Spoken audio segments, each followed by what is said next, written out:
इस आत्मज्ञान पाठ्यक्रम में आपका स्वागत है।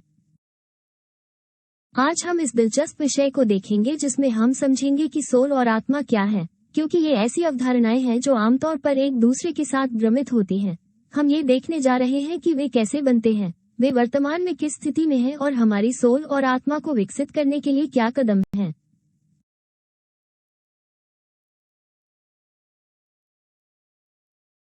आइए पहले देखें सोल क्या है।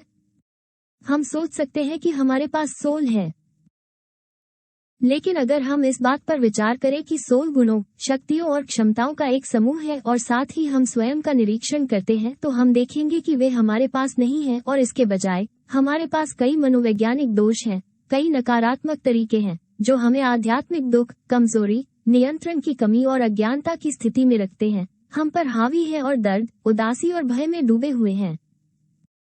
हमें एहसास होगा कि वास्तव में हमारे पास कोई सोल नहीं है और इसलिए मनुष्य के रूप में हम दूसरों के खिलाफ, प्रकृति के खिलाफ और खुद के खिलाफ क्रूर अत्याचार और नुकसान पहुंचाने में सक्षम हैं। लेकिन ये जानना अच्छा है कि वे सभी गुण, शक्तियां और क्षमताएं अहंकार से फंसे हमारे सार में छिपी हुई हैं। इसका मतलब ये है कि हमारे पास अपनी सोल पर कब्जा करने, उन गुणों, शक्तियों और क्षमताओं को रखने की क्षमता है, लेकिन ऐसा करने के लिए हमें आंतरिक कार्य करना होगा, अपने सार को अपने सभी अहंकार से बचाना और मुक्त करना होगा। और वे कौन से गुण, शक्तियां, क्षमताएं और शक्तियां हैं जो हम अपनी सोल को विकसित करके प्राप्त करेंगे? चलो देखते हैं।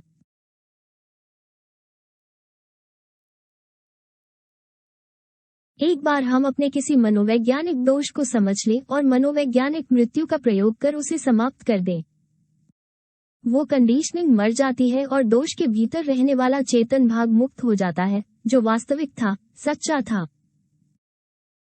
इसलिए यह मनोवैज्ञानिक दोष जो हमें दूसरों और खुद के नुकसान के लिए बुरा सोचने, महसूस करने, बोलने और कार्य करने के लिए मजबूर करता है, गुलाम बनाता है और बांधता है, अब एक सचेत गुण बन गया है जो दूसरों से प्यार करता है, उनकी सेवा करता है और उन्हें समझता है। प्रत्येक मनोवैज्ञानिक दोष जिसे हम दूर करेंगे उसके परिणामस्वरूप हमारे अंदर एक गुण का जन्म होगा। उदाहरण के लिए, विश्वासघात का दोष निष्ठा के गुण में बदल जाता है, चोरी करने वाला व्यक्ति ईमानदारी के गुण में बदल जाता है, क्रोध मिठास में बदल जाता है, वासना पवित्रता में बदल जाती है, आदि। लेकिन ये जानना जरूरी है कि सभी दोषों के दो ध्रुव होते हैं, सकारात्मक और नकारात्मक, सक्रिय और निष्क्रिय। और मैं ये स्पष्टीकरण क्यों दे रहा हूँ? क्योंकि कई बार हमें स्वयं को अच्छा मानने की प्रवृत्ति होती है। हम ये सोचते हैं कि हमें कोई दोष नहीं है क्योंकि वह अपने सक्रिय रूप में प्रकट नहीं होता है और हम स्वयं को गुणी मानकर धोखा देते हैं, लेकिन फिर भी हम नकारात्मक प्रतिक्रिया करते हैं, आलोचना करते हैं और उन लोगों का न्याय करें जिनमें वो दोष उसके सक्रिय रूप में है, और ऐसा इसलिए है क्योंकि हमारे अंदर वो दोष दबा हुआ है जो उसकी अन्य ध्रुवता से प्रकट होता है। इसलिए सोल के गुणों को बचाने के लिए दोनों ध्रुवों में दोषों को देखने, उन्हें समझने और उन्हें दूर करने का महत्व है।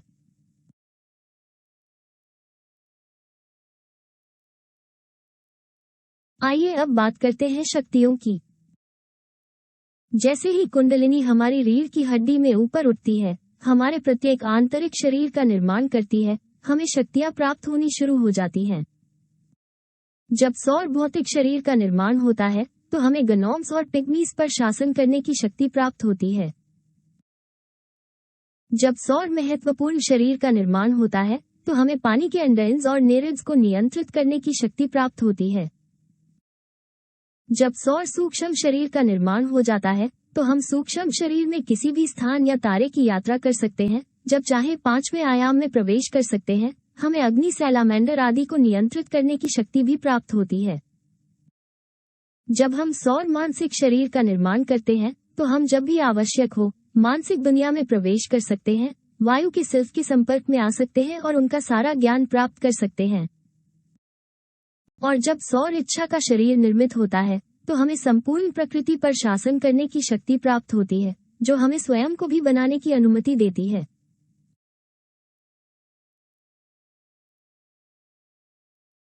आइए अब संकायों पर नजर डालें। हमारी आत्मा के विकास के साथ हम उन क्षमताओं का भी विकास करेंगे जो हमारी आंतरिक इंद्रियों का विकास होंगी। क्योंकि प्रत्येक दीक्षा में हमें क्षमताएं दी गई हैं जो सभी प्राणियों में छिपी हुई हैं, लेकिन वे नहीं जानते कि उन्हें कैसे संभालना है। ये क्षमताएं हैं बहुदृष्टि, जादुई श्रवण, पूर्वाभास, टेलीपैथी, टेलीमेट्री, अंतर्ज्ञान, प्रकृति के तत्वों के साथ संवाद करने की क्षमता आदि।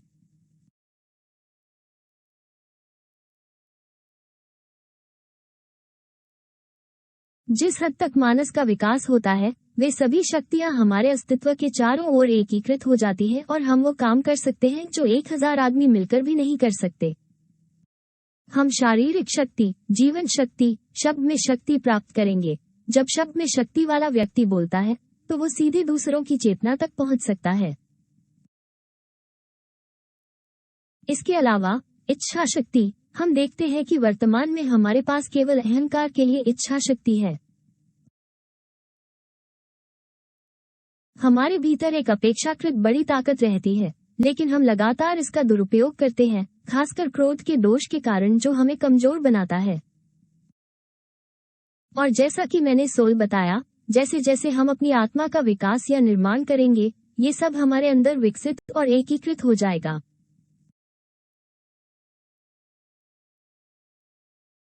चलो अब देखते हैं सोल कैसे बनी है। चेतना की क्रांति के लिए 3 कारकों पर काम करके सोल का निर्माण किया जाता है, जो है मनोवैज्ञानिक मृत्यु, आध्यात्मिक जन्म और मानवता के लिए बलिदान।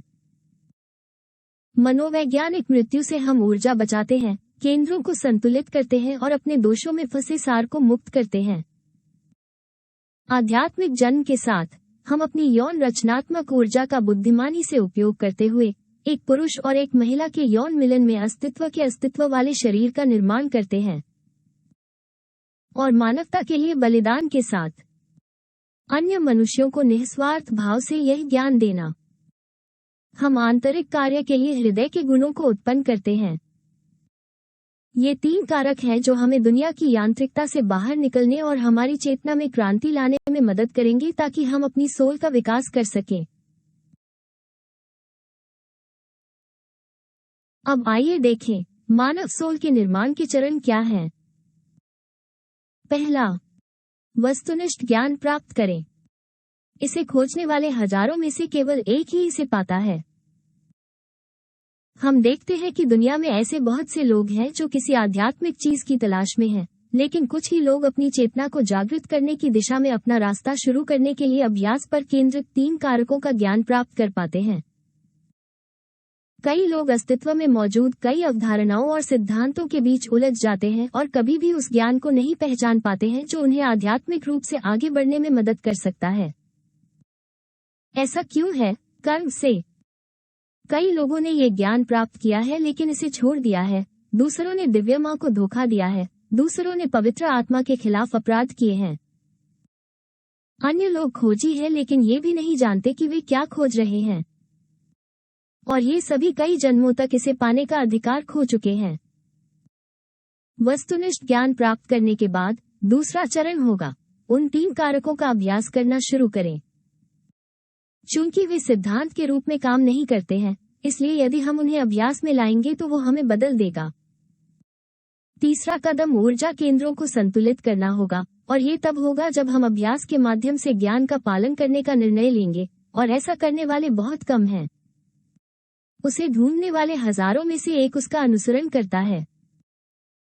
जो लोग ज्ञान पाते हैं उनमें से अधिकांश इसे एक अन्य सिद्धांत, कुछ बौद्धिक के रूप में लेते हैं, लेकिन इसे अपने जीवन में व्यवहार में नहीं लाते हैं, क्योंकि आलस्य और व्यक्तित्व के कारण वे अपनी पुरानी आदतों पर लौट आते हैं।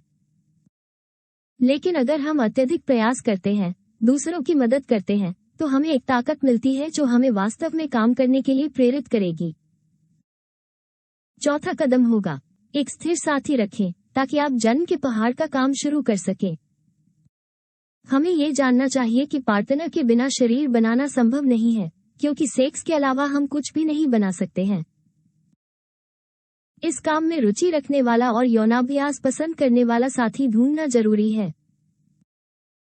ये कार्य बहुत गंभीर है और इसमें उद्देश्य की निरंतरता की आवश्यकता है। हमें ये भी ध्यान रखना चाहिए कि यदि हमें बदिया कर दिया गया तो शरीर बनाना संभव नहीं है। अतः सोल के निर्माण के लिए यौन ग्रंथियों का उत्तम स्थिति में होना आवश्यक है। बधियाकरण पवित्र आत्मा निर्माता के विरुद्ध एक अपराध है। बधिया किया गया व्यक्ति कुछ भी सृजन नहीं कर सकता, न ही ऐसी महिला जिसके पास गर्भाशय, अंडाशय या गर्भाशय नहीं है।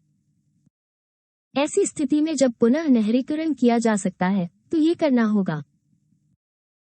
5वां चरण होगा पानी को मोड़ना, यानी रीढ़ के माध्यम से यौन ऊर्जा को ऊपर उठाना, अर्थात संभोग या स्खलन के माध्यम से उस ऊर्जा को बाहर निकालना बंद करें और हमेशा पवित्र सेक्स का सफलतापूर्वक अभ्यास करें। जब हम अपने आंतरिक कार्य के इस बिंदु से गुजरते हैं तो हम एक सूक्ष्म स्वप्न के माध्यम से देखते हैं कि कैसे पानी गिरने के बजाय बढ़ना शुरू हो जाता है। इसलिए जब हम अपने ऊर्जा केंद्रों को संतुलित करने के लिए काम करते हैं और उन सभी दोषों को खत्म करने के लिए काम करते हैं जो हमें शुद्धता प्राप्त करने की अनुमति नहीं देते हैं, तो हम अपनी ऊर्जा को शुद्ध करने की प्रक्रिया का अनुभव करेंगे। 6वां चरण चांदी की तलवार प्राप्त करना है। हमें समझना होगा कि कार्य की शुरुआत पवित्रता से होती है। उस अहंकार को समझना आवश्यक है जो हमें अपनी यौन ऊर्जा को बाहर निकालने के लिए प्रेरित करता है। कुंडलिनी की पवित्र अग्नि को प्रज्वलित करने के लिए हमें ये समझना होगा कि ऊर्जा को बाहर निकालने वाला यह अहंकार सारी प्रगति को रोक देता है। एक बार जब हम इस मनोवैज्ञानिक दोष को समाप्त कर लेंगे तो हमें आंतरिक दुनिया में एक सफेद मूठ वाली एक छोटी चांदी की तलवार प्राप्त होगी, जो इस बात का संकेत होगी कि हमने दीक्षा ले ली है। हमने पहले ही आग जलाई है और कुंडलिनी जागृत की है। आंतरिक निकाय बनाने का काम शुरू हो गया है। अब से पवित्र सेक्स के अभ्यास के माध्यम से ऊर्जा हमारी रीढ़ में घनीभूत होने लगेगी। संभोग और स्खलन के माध्यम से यौन ऊर्जा का प्रत्येक निष्कासन 2 कशेरुकाओं को कम करता है। सबसे पहले ये सफेद मूठ वाली एक बहुत छोटी तलवार होगी जो जैसे जैसे हम अपनी दीक्षा में आगे बढ़ेंगे बड़ी होती जाएगी। फिर 7वां चरण होगा महान रहस्यों की 5 दीक्षाएं करें, जिससे आंतरिक निकायों का निर्माण शुरू हो जाएगा। शरीर बनाने के लिए 5 निचले केंद्रों को संतुलित करना आवश्यक है, जैसा कि पाठ 4 में देखा गया है। मनोवैज्ञानिक मृत्यु के माध्यम से रोजमर्रा की जिंदगी में बचाई गई ऊर्जा के साथ और उस ऊर्जा और यौन रूपांतरण में निकलने वाली चिंगारी का निवेश करके हम प्रत्येक शरीर का निर्माण करते हैं। यदि कोई व्यक्ति गंभीरता से कार्य करे तो प्रत्येक निकाय के निर्माण में लगभग 2.5 वर्ष का समय लगेगा। एक निकाय के निर्माण में एक दीक्षा पूरी करना शामिल होगा।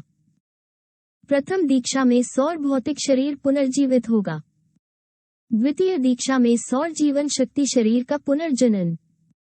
तृतीय दीक्षा में सौर सूक्ष्म शरीर का निर्माण। चतुर्थ दीक्षा में सौर मानसिक शरीर का निर्माण और 5वीं दीक्षा में सौर इच्छा के शरीर का निर्माण। 8वें चरण को 5वें शरीर के निर्माण के दौरान उठाया जाएगा। यदि जब हम उस मार्ग को चुनने के बिंदु पर पहुंचते हैं जिसका हम अनुसरण करेंगे तो निर्वाण के बजाय सीधा मार्ग चुना जाता है। वहां वो वाक्यांश पूरा होता है जो कहता है, हजारों में से जो मेरे पीछे चलते हैं उनमें से एक मेरा है। चूंकि उस बिंदु तक पहुंचने वाले 1000 दीक्षार्थियों में से 999 निर्वाण का मार्ग चुनते हैं, गूढ़ मार्ग को त्याग देते हैं और अपने भीतर के पिता को धोखा देते हैं। सीधा रास्ता है पिता की इच्छा पूरी करना। जब सीधा रास्ता चुना जाता है तो सोल के पूर्ण विकास के लिए 9वां और अंतिम कदम उठाया जाता है और वो है परफेक्ट मैरिज, जो मानव सोल के बीच मिलन है, जिसमें पहले 5 शरीर शामिल हैं परमात्मा के साथ, जो 2 श्रेष्ठ शरीर हैं। दरअसल जब हम 5वीं दीक्षा पूरी करते हैं तो हम सच्चे पुरुष बन जाते हैं। उस क्षण हम कह सकते हैं कि हमारे पास एक मानव सोल है।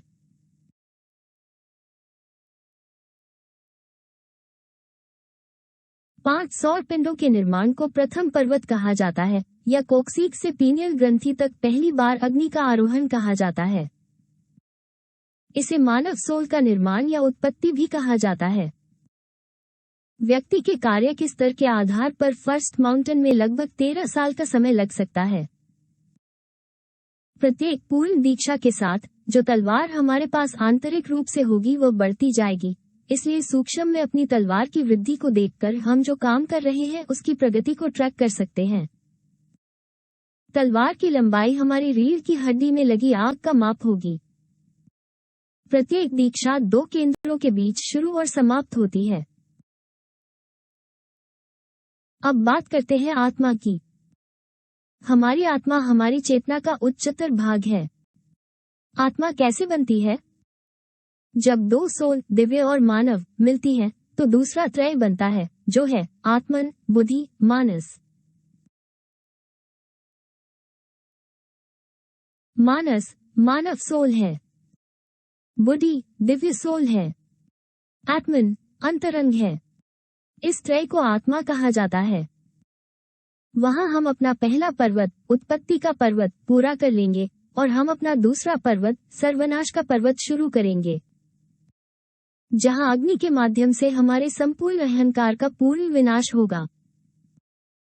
जिस दीक्षार्थी ने सीधा रास्ता चुना है उसे दूसरे पर्वत पर चढ़ने के लिए उसी भौतिक शरीर के साथ 1000 साल का समय दिया जाता है, जहां आत्मा का विकास होगा। वैसे भी लगन से काम करने पर दूसरा माउंटेन 20 साल में पूरा किया जा सकता है। दूसरे पर्वत में 7 चच और 7 चेतनाएं या 7 बुद्धिमत्ताएं जो आत्मा से संबंधित हैं, विकसित होती हैं। बाद के सम्मेलनों में हम दूसरे और तीसरे पर्वत के काम पर चर्चा करेंगे। और यही आज का विषय रहा है। अपने कोई भी प्रश्न हमें छोड़ना न भूलें। मैं आपको अगले सम्मेलन में आमंत्रित करता हूं, जहां हम वापसी और पुनरावृत्ति के बारे में बात करेंगे, जहां हम वापसी और पुनर्जन्म के बीच अंतर जैसी दिलचस्प चीजों के बारे में बात करेंगे। पिछला जन्म, डेजा वू घटित होने का कारण, और हम अपने भाग्य को कैसे बदल सकते हैं। इस दिलचस्प विषय को न चूकें। अगली बार तक